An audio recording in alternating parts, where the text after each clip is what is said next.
simula ng pelikula, ipinakilala sa atin ang isang batang lalaki na ang pangalan ay Bong. Napakahusay magluto ni Bong, at siya ang pinakabatang chef sa Blue House, na opisyal na tirahan ng punong ministro ng Timog Korea. Nang gabing yun, nalaman ni Bong na ang bahay ay maghahanda ng isang hapunan para sa isang Chinese ambassador. Ang ambassador ay labis na sensitibo sa tinik ng isda, kaya inutusan si Bong na maghanda ng masarap na putahe ng isda na walang tinik. Sinunod ni Bong ang kanilang utos at agad na nagsimula sa paghahanda ng ulam. Pagdating ng gabi, handa na ang hapunan at inihain ito sa ambassador. Sa kasamaang palad, pagkagat ng envoy sa isda, may natagpuan siyang pang-isda dito. Ito ay naglalagay kay Bong sa isang seryosong dilema habang ilang mga gwardya ang naghahanap sa mansyon upang hanapin siya.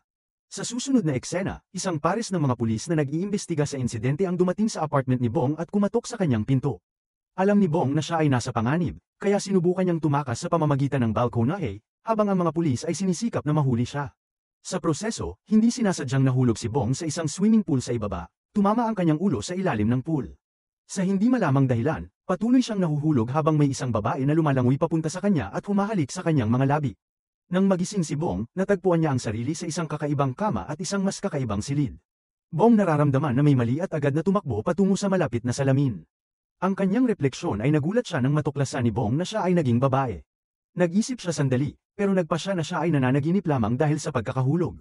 Lumabas si Bong mula sa silid upang malaman kung ano ang nangyayari.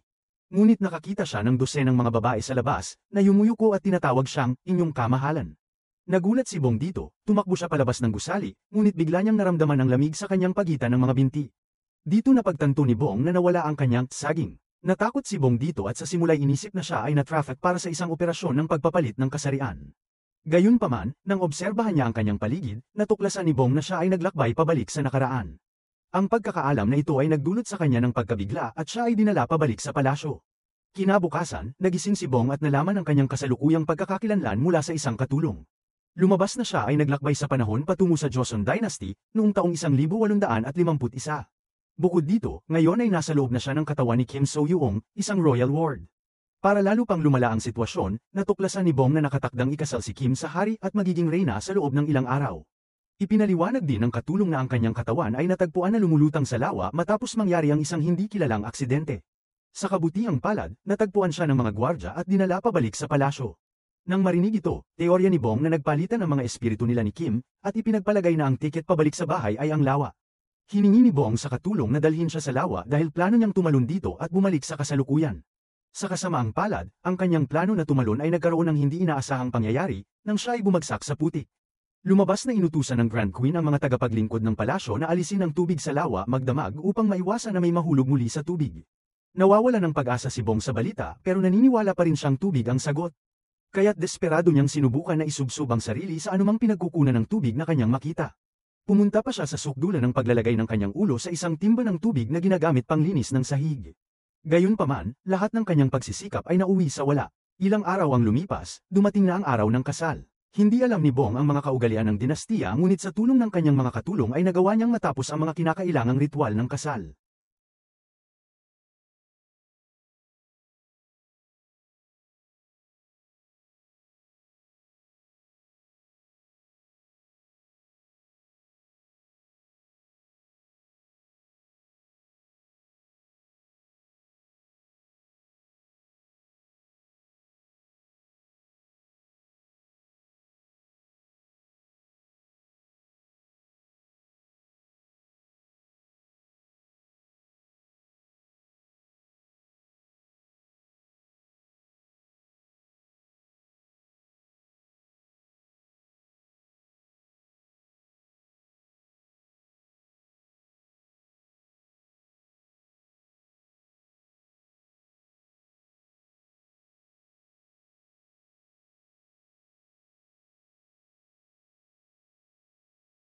Nang gabing yun, si Bong, na ngayoy reyna na, ay inimbitahan sa silid ng hari upang matulog kasama siya.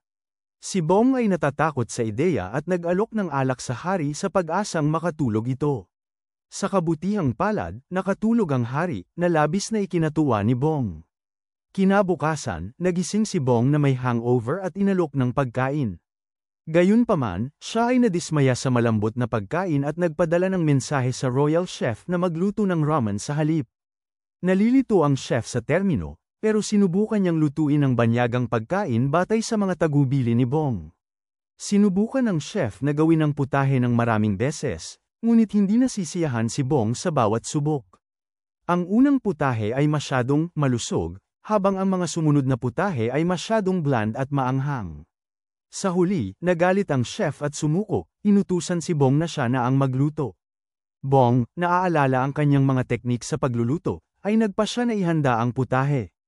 Pumasok si Bong sa Royal Kitchen at agad na kumuha ng kutsilyo. Nag-aalala ang kanyang katulong dahil hindi pa kailanman nagluto ang reyna mula pagkabata. Kaya naman, ang katulong, kasama ang iba pang mga katulong, ay inaasahan na magkakalat siya sa kusina.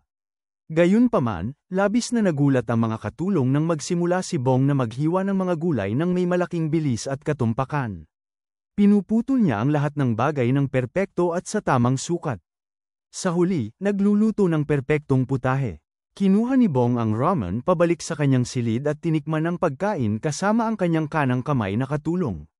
Sa kusina, naiinggit ang chef sa kakayahan ni Bong sa pagluluto at sinasabi na mukhang masarap lang ang pagkain pero hindi talaga masarap. Upang subukan ang kanyang teorya, tinikman ng royal chef ang natirang pagkain sa kawali. Gayunpaman, sa sandaling natikman niya ito, namangha siya sa sarap nito na nahulog pa ang kanyang kutsara sa gulat. Pagkatapos ng makulay na karanasan, biglang nagkaroon ng ideya si Bong. Napagtanto ng bagong reyna na madali niyang mapapalambot ang puso ng pamilyang Maharlika gamit ang kanyang mga kasanayan sa pagluluto. Inalis ng Grand Queen ang tubig sa lawa.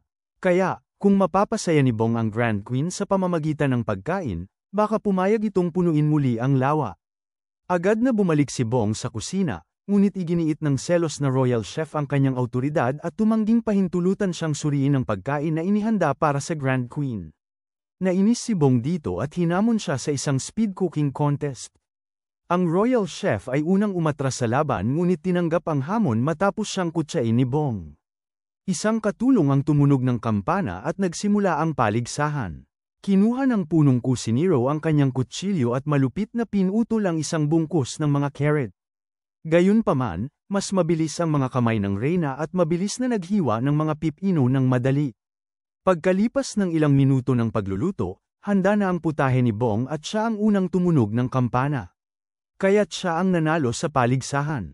Ang royal chef ay galit dito at sinasabi na kahit mahalaga ang bilis, ang lasa ang tunay na sukatan ng galing ng isang chef. Si Bong ay kumpiyansang pumayag at humiling sa Royal Cuisine Inspector na tikman ang parehong putahe upang makita kung alin ang mas masarap. Ang inspector ay nahuhumaling sa lutong ni Bong at idineklara itong mas masarap, na nag-udyok sa kanya na pamunuan ang Royal Kitchen. Ginamit ni Bong ang kanyang bagong natamo na katayuan sa kanyang kapakinabangan, habang sinusuri niya ang mga pagkain ng Grand Queen. Natuklasan ni Bong mula sa mga pinili niyang pagkain na ang Grand Queen ay mapili sa pagkain dahil sa kanyang kamakailang pagkaroon ng sakit ng ngipin. Kaya't nagpa siya si Bong na magluto ng pagkain na malambot ang tekstura para sa Maharlika. Agad na nagtrabaho si Bong at nagsimula ng gumawa ng lugaw na patatas. Una, ibinuhos niya ang gatas sa kawali, at idinagdag ang tamang mga sangkap, habang paminsan-minsan niyang tinatikman ang halo. Pagkatapos, ang mga patatas ay sa wakas idinadagdag sa kawali. Pagkatapos nito, ang hapunan ay inihahain na may mga bulaklak na pang-adorno para sa isang magkakaugnay na presentasyon. Masaya si Bong sa huling produkto at inihatid ito mismo sa Grand Queen. Labing-labing nagustuhan ng reyna ang pagkain ngunit binigyang diin na hindi ito perpekto, dahil malamig ito nang dumating. Ang pagbabago ng temperatura ay nagdulot ng pagbuo-buo ng perpektong piniritong patatas. Kaya't bahagyang nagbago ang lasa. Gayon din, ang lugaw ay tumagas sa mga gilid ng plato na nakaapekto rin sa presentasyon. Si Bong ay labis na nalungkot nang marinig ito at malungkot na nagsimula ng kanyang paglalakbay pabalik sa palasyo. Habang nasa kanyang karawahe, nag-iisip si Bong ng alternatibong paraan ng paghahatid ng pagkain sa Grand Queen. Hindi nagtagal, nakaisip siya ng isang napakagandang ideya. Nagtahi si Bong ng tela, at pinapakuha niya ang kanyang katulong na dalhin ng tela kasama ang ilang mga tagubilin sa mga Royal Engineers. Sa ilalim ng direksyon ni Bong, nagtayo ang mga inhinyero ng isang espesyal na karwahe para sa paghahatid ng pagkain na maayos na na-insulate sa lahat ng panig ng tela. Samantala, naghahanda si Bong ng iba't ibang masasarap na pagkain at pinapadeliver ito ng mga katulong gamit ang bagong disenyo ng Cab Inet. Tinanggap ng Grand Queen ang mainit na pagkain, at tinikman ito, na walang natirang tira. Sa wakas, bumalik ang mga inhinyero kay Bong at ibinalita ang magandang balita nang mapatunayan na matagumpay ang imbensyon. Ilang araw ang lumipas, nag-organisa ang hari ng isang malaking salo-salo at nag-imbita ng mga delegado mula sa buong bansa. Sa kasamaang palad, nagkasakit ang mga kusinero sa araw ng piging at kulang ang tauhan sa royal na kusina. Napansin ito ni Bong at nagpasya siyang tumulong. Nagtatago siya mula sa salo-salo at pumasok sa kusina. Natuklasan ni Bong na mababa na ang mga sangkap sa pantry, dahil hindi nakarating ang mga grocery na dapat sana ay i-deliver sa araw na yon. Sa limitadong mga sangkap, wala nang ibang pagpipilian si Bong kundi maging malikhain. Ang reyna, kasama ang kanyang mga katulong, ay naghahanda ng isang simpleng ngunit natatanging putahe ng patatas. Binabalatan ni Bong ang patatas at ibinabalot ito sa isang stick at piniprito ng malalim, na nagiging malutong at malutong. Ang mga bisita ay hindi masaya sa una nang makita nila ang unang putahe, dahil inaasahan nila ang isang mas marangyang pagkain para sa isang royal na salo-salo. Gayunpaman, sa sandaling natikman nila ang natatanging pagkain, kumikislap ang kanilang mga mata sa pag-aproba habang humahanga sila sa lasa nito. Ang pangalawang putahe ni Bong ay medyo mas mahirap dahil walang karne sa kusina. Malikhain niyang ginamit ang mga beans para gumawa ng veggie burger na may kasamang tomato relish. Masaya si Bong sa kanyang imbensyon at pinangalanan nitong McDonaldo, na hango sa modernong McDonald mismo. Ang